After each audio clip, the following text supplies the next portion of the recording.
Thank you, Donald, and good afternoon, everybody. It's me. Yes, I've nicked an hour from Ian Dale. He's off doing something else this evening. Well, a diplomatic row appears to be breaking out between us and the Americans, and it's all over the two captured Islamic State fighters who were part of the group known as the Beatles. I can't think actually of a more inappropriate name for these four horrendous murderers. Now, as we know, one of them was called Jihadi John, and he, of course, is no longer with us.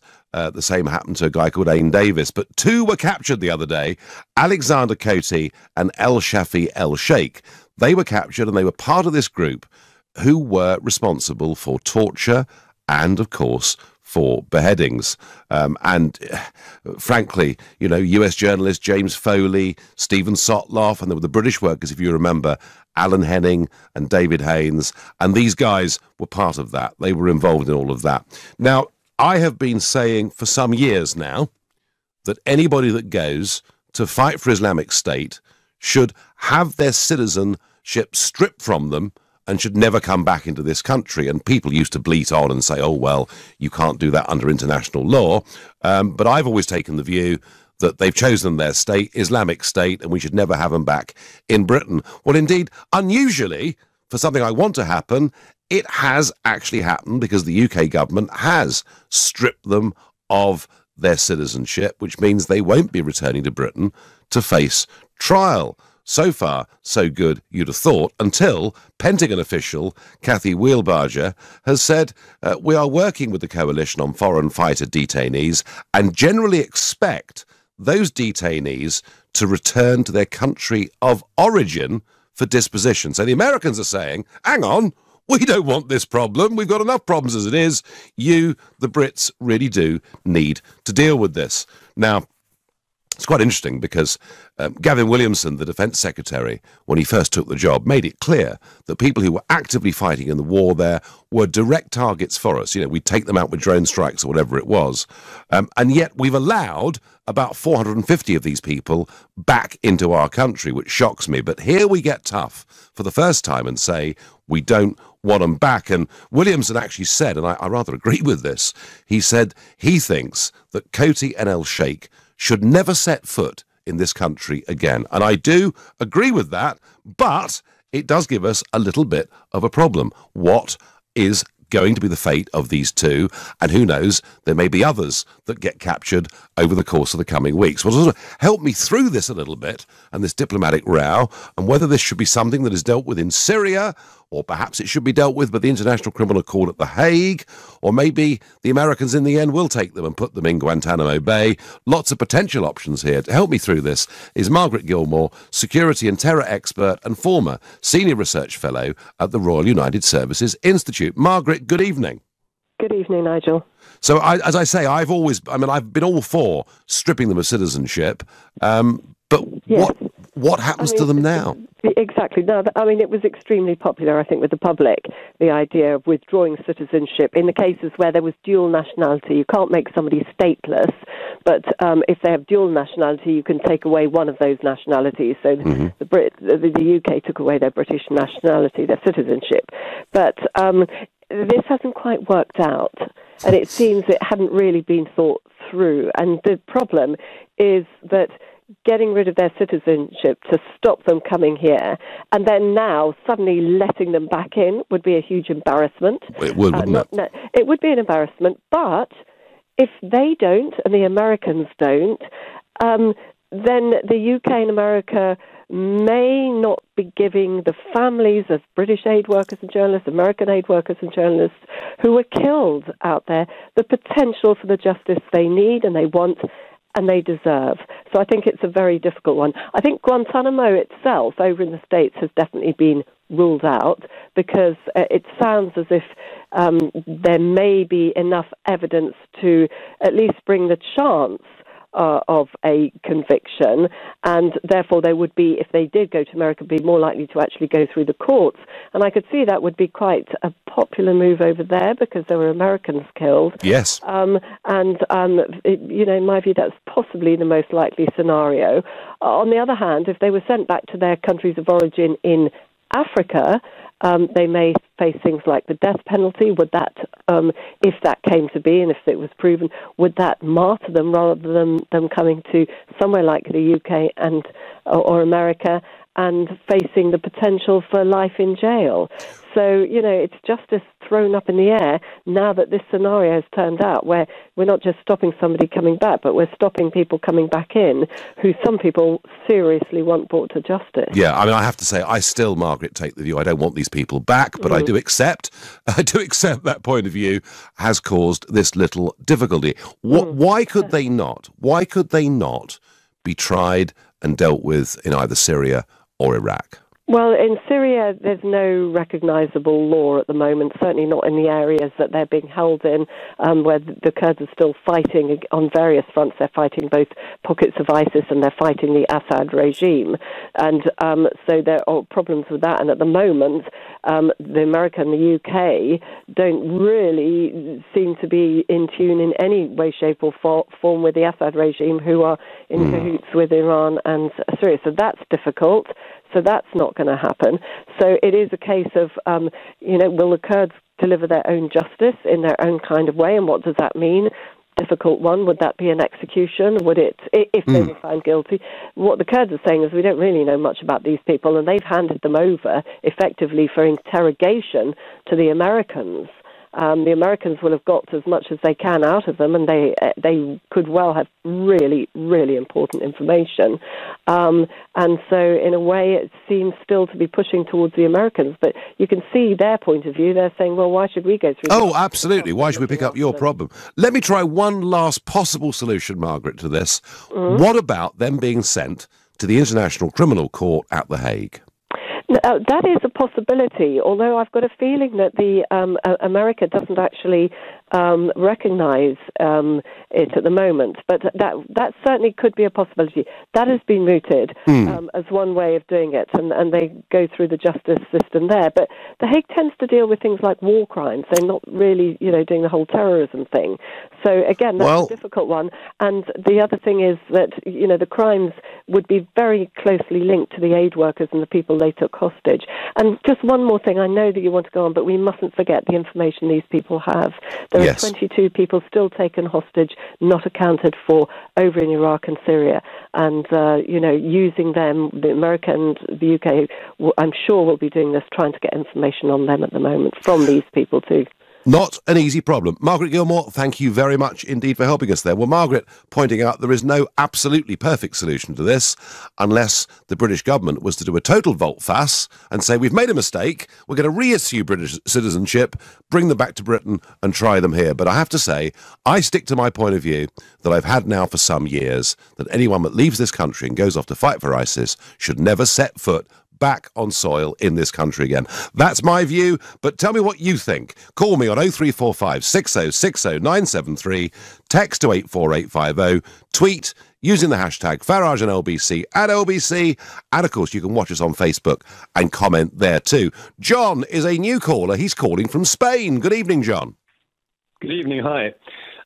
Just to say, I think that we're quite arrogant to actually expect them to come back for justice in the UK or United States. There've been some murderous acts against our citizens, but the vast amount of murderous acts they've done have been in the Middle East, and the Middle East should have the first choice of where they get tried and duly dispatched. Once we've gotten the information from them, I don't see any reason why they should go to the United States or America. We've had, I say, horrific acts against us, but they've had far more horrific acts against women and other people and other folk in the Middle East. And to me, that's where it should be done. I don't give a damn if there's no real particular government there. They live by the sword, they'll die by the sword. So, John, would you have no qualms if these two former British citizens were dealt with by a court somewhere in Syria that may not be up to the standards that we would expect, and the death penalty was to be meted out to them? Would you have no qualms about that? No qualms whatsoever, and I'm a humanist, but effectively I wouldn't have any qualms at all about that whatsoever. In fact, they come back to The Hague, where they finish up for 20 years coming out in smart suits and nothing done. It goes against the grain for all those probably thousands of people that have been killed with joy and love to see the killing. They don't deserve a trial by the Western world, as far as I'm concerned. I think most people in the UK and America would expect that. I think, John, I have to say, I think your view is pretty much the majority view, and I thank you for your call. And actually, Sky have run their own poll. Now, sometimes polls are self-selecting, but, asked, should they be dealt with in Syria and Iraq, 19%. Should they return to Britain to face trial, 5%. Should they be sent to the International Criminal Court, 18%. Should they be sent to Guantanamo Bay, 17%. And unbelievably, should they be killed without trial, even if unlawful, 40%. So of those that responded to the Sky poll, some pretty hard-line responses. And I'm not suggesting that I support that. I don't think summary execution under any circumstances would be right. There must be some form of legal process. But I stick to my point of view. I don't want them back here. You're listening to Nigel Farage on LBC. I'm standing in for Ian Dale. It's now 6:15. What's to be done with these two captured jihadi fighters? They've had their British citizenship stripped from them, and the Americans are saying, whoa, hang on a second, they're not our problem, they're your problem. So where are these men to be tried? Do we want them back in this country and for justice to be seen to be done here? But before I go to that, some breaking news from Germany. The Social Democrats in Germany in turmoil. Arguably, actually, the Christian Democrats under Merkel are in trouble too. But this concerns Martin Schulz. Now, I know Martin Schulz well. I've known him for 20 years. We've done face-to-face heated battle across the European Parliament when he headed the socialist group there. He then, for the last 5 years, was the president of the Parliament, and he and I have a somewhat different world view, to say the very least. Schulz, who said during the election he would not go into a grand coalition with Merkel's Conservatives, then decided he would go into a grand coalition, and that actually he rather liked the idea of him being the foreign minister. His own party have revolted against him. He's had to drop the plan of becoming foreign minister, and today he's announced he's stepping down as leader of the party. And in fact, the turmoil is so great, there is now a poll going on within the Social Democrats amongst their 460,000 members to see whether they approve of going into this coalition or not. I would think, by the looks of it, it's nip and tuck which way this will go. Certainly if the Social Democrats do reject the Grand Coalition, Merkel's only options then would be to try and form a minority government, or we could be headed for fresh elections. And what's really happened here in Germany is the AfD, the Alternative for Deutschland, the Eurosceptic party with strong views on immigration, they've captured over 90 seats in the parliament, and it's upset the electoral arithmetic. So Martin Schulz's political career is over. But I bet you it's not. I'll have a bet with any of you. If anybody listening to this wants a tenner with me, I will guarantee that Schulz will get a job before too long in Brussels, working for the European Commission, probably as Germany's next commissioner. Perhaps that we can debate another day. But back to these two men, back to Alexander Coty and El Shafi El Sheikh. What should happen to them?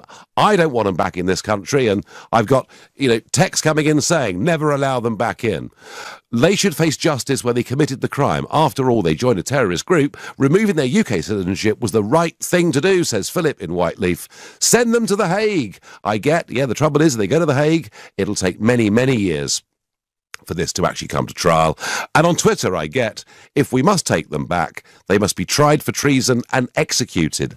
We don't have the death penalty in this country. We got rid of it back in the 1960s. And for those that are listening that think we should have the death penalty in this country, I don't believe we will ever go back in that direction. And there's been a huge generational change on this, and I do not believe young people in Britain would sanction it. However, these people should face justice for the barbarity that they've committed. The question is where. Gary is a new caller from Wolverhampton. Good evening, Gary. Hello, Nigel. So what would you do to him, Gary? Bring them back to this country and try them under the far law, as they ought to. Right, so that would mean the government having to do quite a big volte-face, wouldn't they? They would have to actually say we've made a mistake. They would have to reissue British passports to them, citizenship to them, but you genuinely think the right place to have this trial is here? Yeah, definitely. Yeah, don't mess around.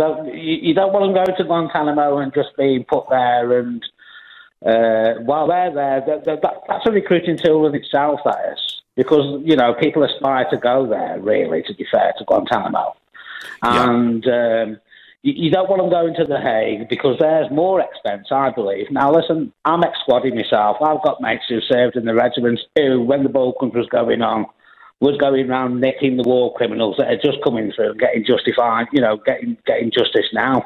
A long time, very much later. Expense. Yeah, I mean, your point, Gary, about expense, I can hear LBC listeners right now saying, hang on, Gary, you talk about expense.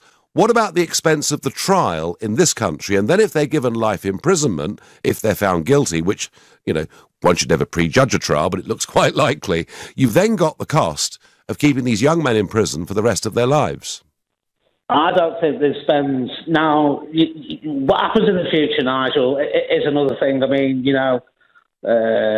punishment, I mean, that's another debate. That's another debate, what can happen in the future. However, I think, bring them back to this country, and then their fate will be sealed. Get them into the justice system. It seems to me, really, it's a little bit sick, because some people don't really get dealt what they should get dealt, but when you get them into the justice system, they seem to sort of get like they just deserve, if you know what I'm saying. All right, Gary, no, you're firmly of the view they should come back here. It will be very embarrassing for the government, but that's what Gary thinks. What does Anne think? A new caller from Brentford. Right, hello. Good evening. Hi, I'm going to simplify my argument and cut out any waffling. Right. The caller before this last caller, you had another caller, and I agree with him and with yourself about sending these people back to the country for whom they are fighting, even though they're born over here, because I feel to bring them back here or to send them to Guantanamo Bay is going to exacerbate this situation with terrorism anyway, because it gives them an axe to grind. Do you know what I mean? Yes. I do. I'm trying to make things very simple. Life is not simple, but in this situation, they are fighting a cause. They chose to fight it. Nobody pushed them. No. Nobody's stopping them. But you can't eat your cake and have it. That's not the way life works. You choose something, there are consequences, and they've got to learn that. And besides, the barbaric way they behave and treat people, we don't have the system. We don't have facility to address these issues the way they treat people, because we operate on a very different system, which they don't. Let them go back to those countries where they will be treated fairly and correctly. They can address those issues in those countries. Well, I hope that's right, Anne. And I have to say, the other thing that really I must add to this is that I'm still alarmed that there are 450 people, approximately, who have gone to fight for Islamic State, been brutalised, and are now back free, walking the streets of this country. And it just amazes me that when Theresa May was Home Secretary, she talked in a very tough way about what would happen to Islamic fighters, and yet there's 450 of them back here walking the streets. I find that quite extraordinary. Thank you, Anne. On Twitter, I get, so, if a foreigner commits crimes in this country, do you not think they should be deported? Well, in general terms, yes, I do. But I do think, in the case of going off to fight for Islamic State, I think you have forfeited any rights of any kind you have as a British citizen, but I accept that point of view, which has taken a long time to prevail, is now causing a little bit of difficulty. However, I do think they can be dealt with in Syria or Iraq. That is my view. What does Josh from Edgware think? Josh, hello? Hello. Hi, Nigel. How are you? You're fine. So what would you do to them, Josh? So if I'm quite honest, I think I would like to leave them with the Kurds because, one, that's where they pillaged, that's where they killed, that's where they raped, and therefore they should be, well, an eye for an eye, although an eye for an eye makes a world blind. But you have to understand that when they go there, they completely change their mindset. They shouldn't be allowed in this country because they're not in a mindset where they can act civilized or even where they can arguably be rehabilitated. So to be honest with you, I feel like they should be given to the Kurds, and if they consider it necessary, killed. And again, Josh, that would give you no qualms at all, no? No. If I'm quite honest, they forfeited any human rights. If I'm quite frank, when they pillaged, raped women, children during the No, Josh, you made that point of view very, very clear indeed. Peter on Facebook says, let them face justice where they are. We don't want them here. don't care what happens to them. Sue says, drop them in the middle of the ocean. And I'm getting other messages in much stronger than that, actually. John says, the crimes are in Syria, so Syrian jurisdiction. It's slightly embarrassing that the UK government are trying to palm them off on the US, The Hague, Syria, or wherever else. It's as if they're scared to take any responsibility. Well, I think to whoever sent me that by Twitter, the fact is the British government has been hugely inconsistent on this. You know, we've been saying we'll kill them using drone strikes, but if the next day they come back to the UK, they're free to walk the streets. It's taken us only one person, up until now, over the last 4 years, only one person who we knew had fought for ISIS was denied the right to come back into this country. So we've been highly inconsistent, but I think in this case, we've actually got it right, even though it's led to this debate. Dan, there's a new caller from Kilburn. Good evening, Dan. Hi, Nigel. How are you, mate? I'm fine, Dan. What would you do to him? Big fan of yours. You're a national hero, mate. Trust me. Well, thank you, Dan. Some think that, others take a different view. But that aside, what should happen to these guys? These barbarous murderers? Well, I mean, I went to school with Jaddy John. Oh, did you? Right. Yes. Now, wow. They do not deserve to be in this country. But also, I feel sorry for America because they want to get rid of them. We don't want them. But then if they do put them in Guantanamo Bay, we start protesting and saying what they're doing is inhumane. So America can't win. Do you know what I mean? They should not be sent back here to be put in prison. I know people in prison that are with a lot of these Islamic ISIS people to be going and play PlayStation and pool and getting fed 3 meals a day. Well, halal food. Well, there's the cost, Dan. There's also the risk, Dan, of course, that in these prisons further radicalisation takes place, and these guys are part of that. Dan, can I ask you? It's happening. No, I know it's happening. And it's very worrying. Can I ask you, Dan? So, I mean, how many years did you know Jihadi John for? Well, all through secondary school, so... Okay. For, what's that, 5-6 years? And did you get any indications through teenage years that this guy could go on to do these terrible things? None whatsoever. None quiet as a mouse. Really? Yeah, I mean, and not. I don't mean quiet as in like just a loner. He was all right, just a normal lad in school. And was he a normal bloke that played football and mixed normal and played football? Even sometimes at lunchtime, had an odd can of drink. You know, like bunked off school. Yeah. Just normal lad stuff, smoking, doing things like listening to music. But as soon as they leave, they go to the mosque down near Edgware Road, Regent's Park, and they get brainwashed. And that's what happened. Plenty more. There's plenty more on our streets now. And Dan, were you around with us? when you found out what had happened to him? What was your reaction? Well, me personally and my mates that went to that school, we knew it was going to happen anyway. Because after school, we seen them change. As soon as they left school, they all grew their beards very long, started wearing the long dresses, walk around, wouldn't talk to us no more. So them on the streets handing out the leaflets for Sharia. Completely changed. As soon as they hit 16, 17, they changed. Dan, thank you for that testimony. Amazing to think that these people who've committed acts like Jihadi John did were normal teenagers at one point. That's what Dan says. He was at school with him. You're listening to the Nigel Farage Show. I'm standing in for Ian Dale. It's 6:31. Yes, this is Nigel Farage standing in for Ian Dale, and we are talking about Alexander Coty and El Shafi El Sheikh, the two British-born ISIS fighters that have been captured and from whom the British government have removed their UK citizenship. And I'm pleased about that. And I think we should have stripped everybody that went there, including the 450 that are back on our streets. But it does lead to a slight debate as to where they should go next.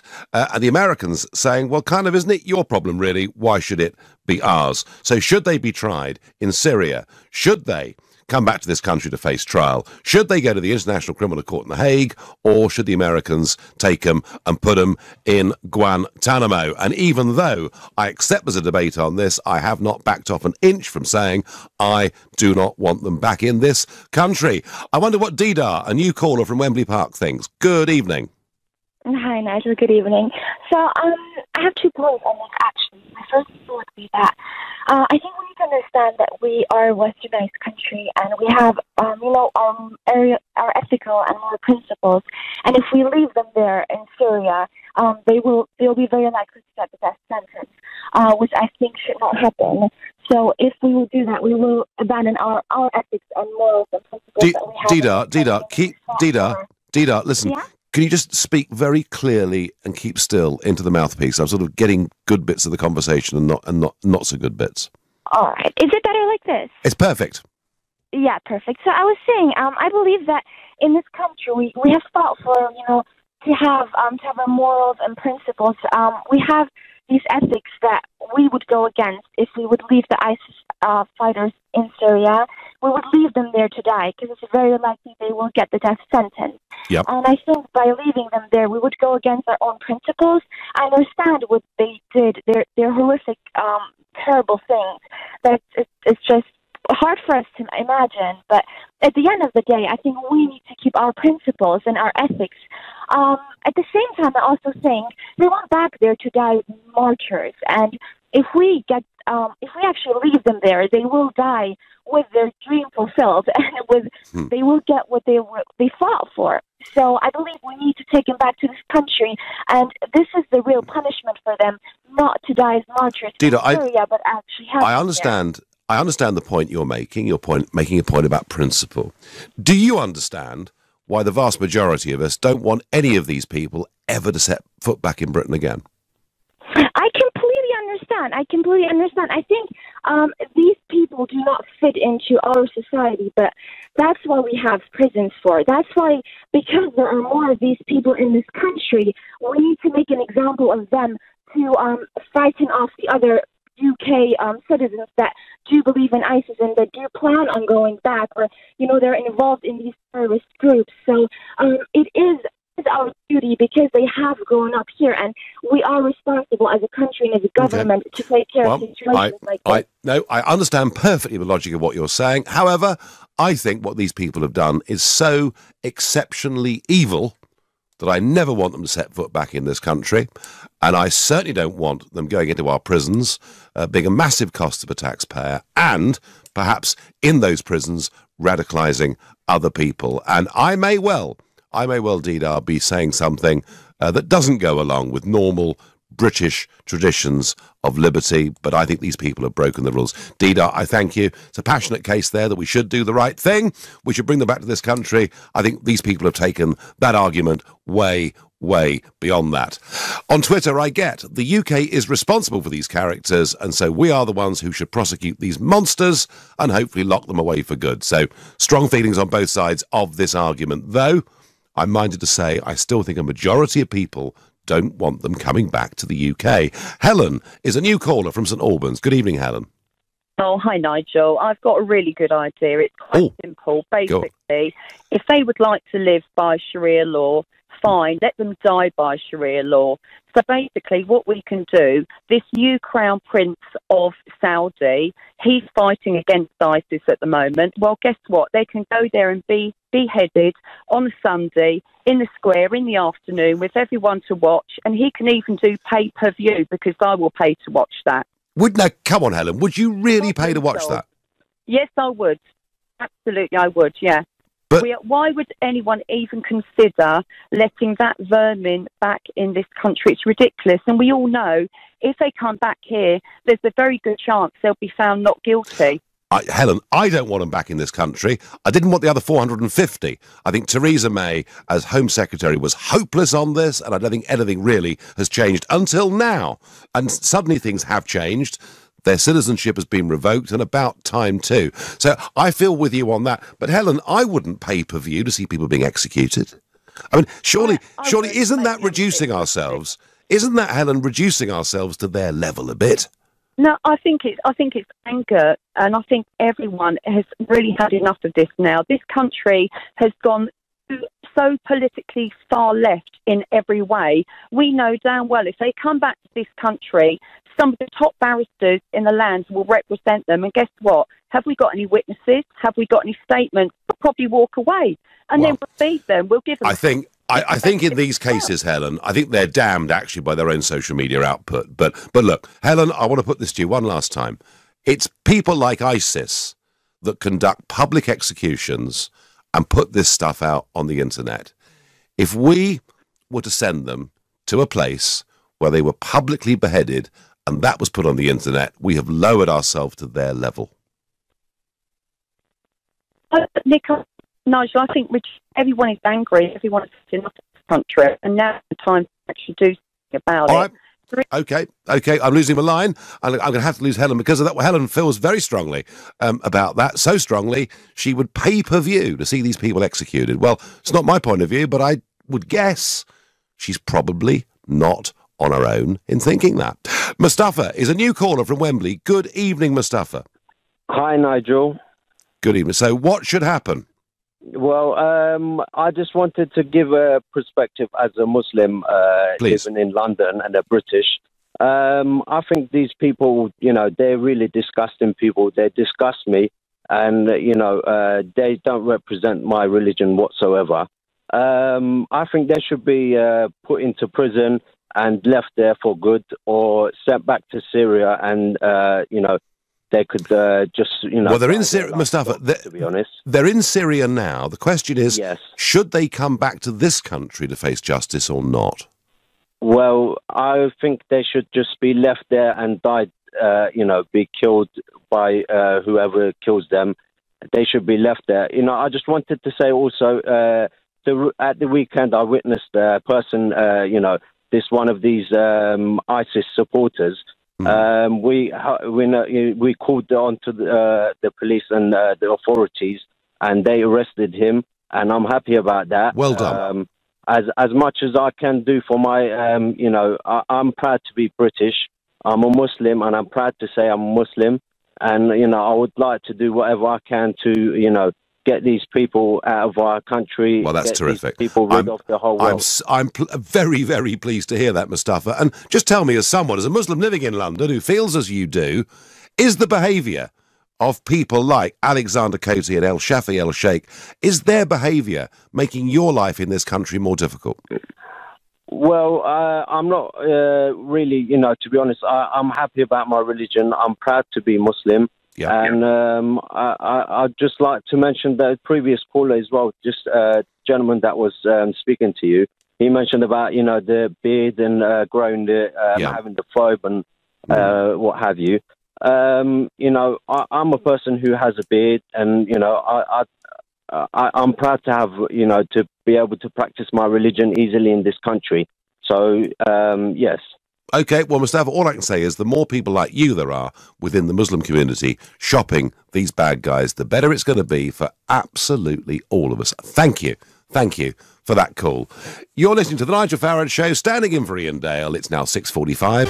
Where should these jihadi captured fighters be tried? Should they come back to this country and face justice here? Although the British government has rather taken the view that I've been pushing for years and has stripped them of citizenship. The Americans don't seem to particularly want them. They've got enough to deal with, I guess, themselves. So do they get tried somewhere in Syria? Do they go to the International Criminal Court in The Hague? Or am I just wrong? Am I just simply wrong, folks? Should they keep their British passports and come back here?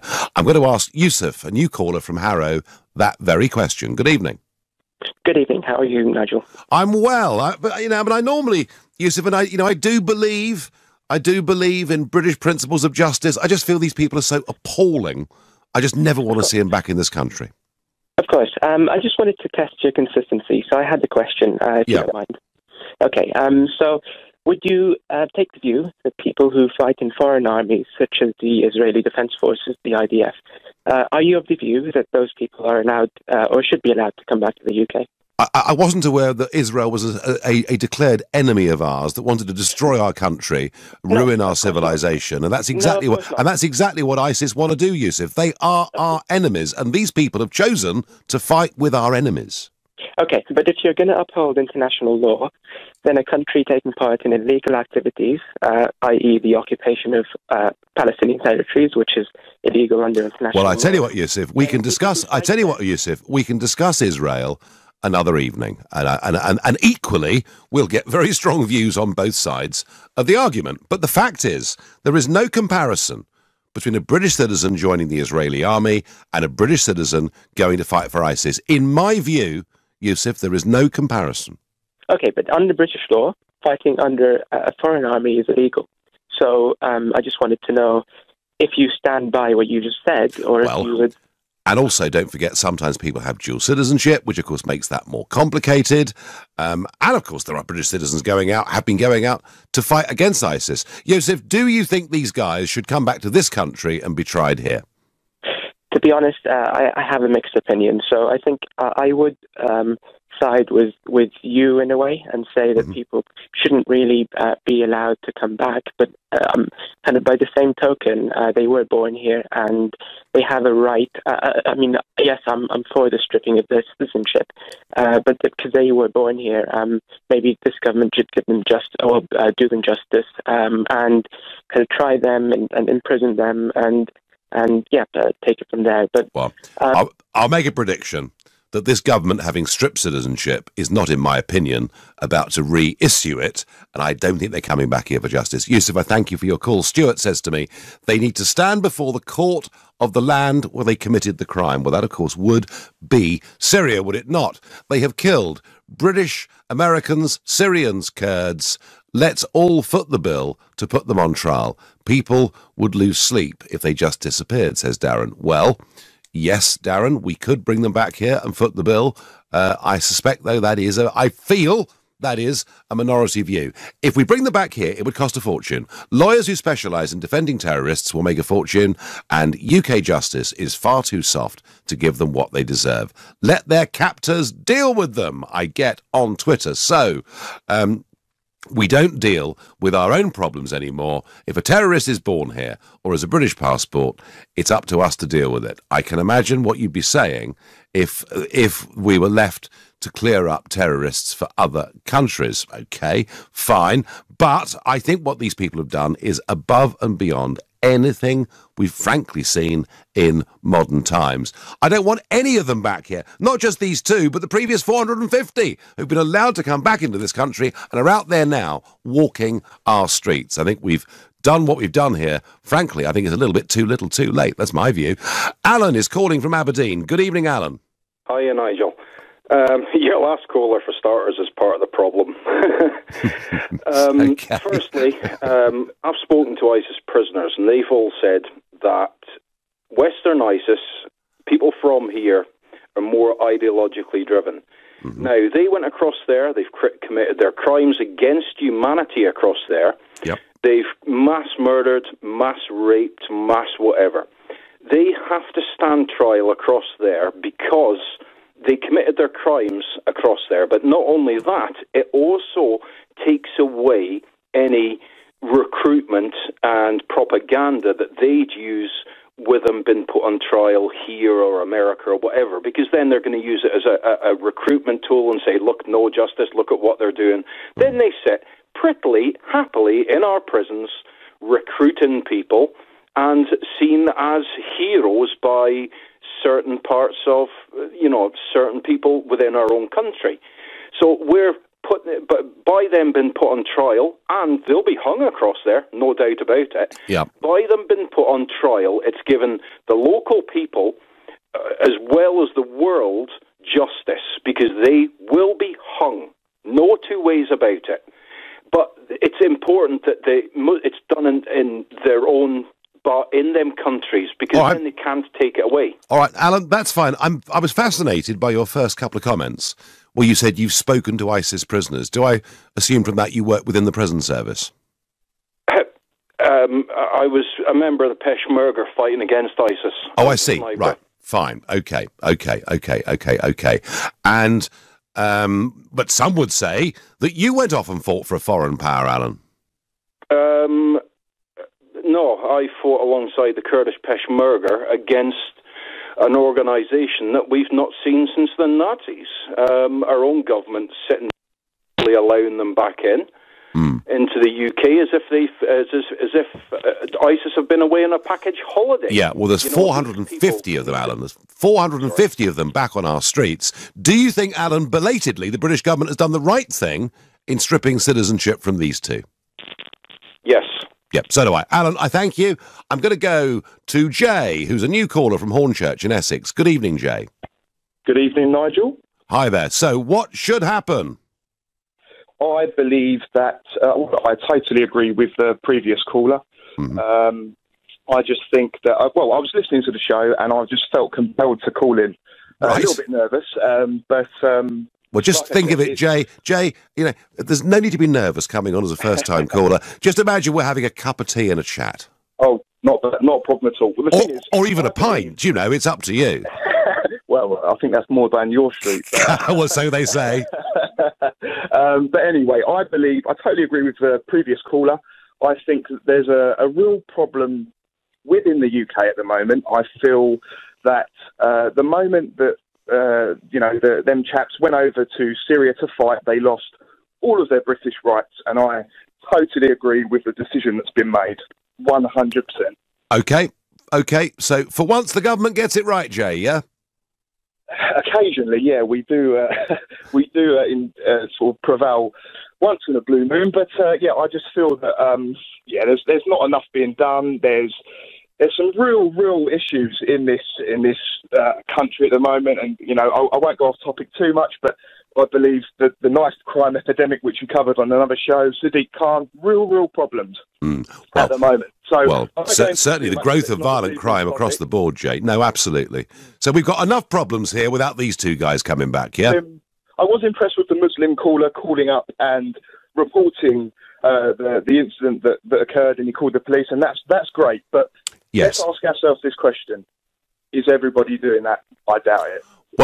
Well, that was why I thought Mustafa was a really exciting call, Jay, and what he said was fascinating, and we need more Mustafas. Jay, first-time caller, hope the experience wasn't too bruising. Thank you for calling in. Mr Farage, as far as I'm concerned, you lose your rights as a British citizen when you become an enemy of the UK, threaten our way of life, and commit appalling atrocities. So, therefore, they should be stripped of their citizenship and tried in Syria. Well, Stephen, who sent me that on Twitter, that is exactly how I feel about this. Now, moving on, a judge today has told Julian Assange that he should have the courage to face court after losing his latest bid to have his UK arrest warrant dropped. Assange's legal team had claimed it was no longer in the public interest to pursue him for failing to answer bail as he fought extradition to Sweden back in 2012. Should Assange step out of the Ecuadorian embassy to face court without knowing whether there's an extradition warrant on his head? Should he face up to the music? Is it time Assange came out and faced up to the consequences of his actions? Call me on 0345 6060 973 and it all starts next.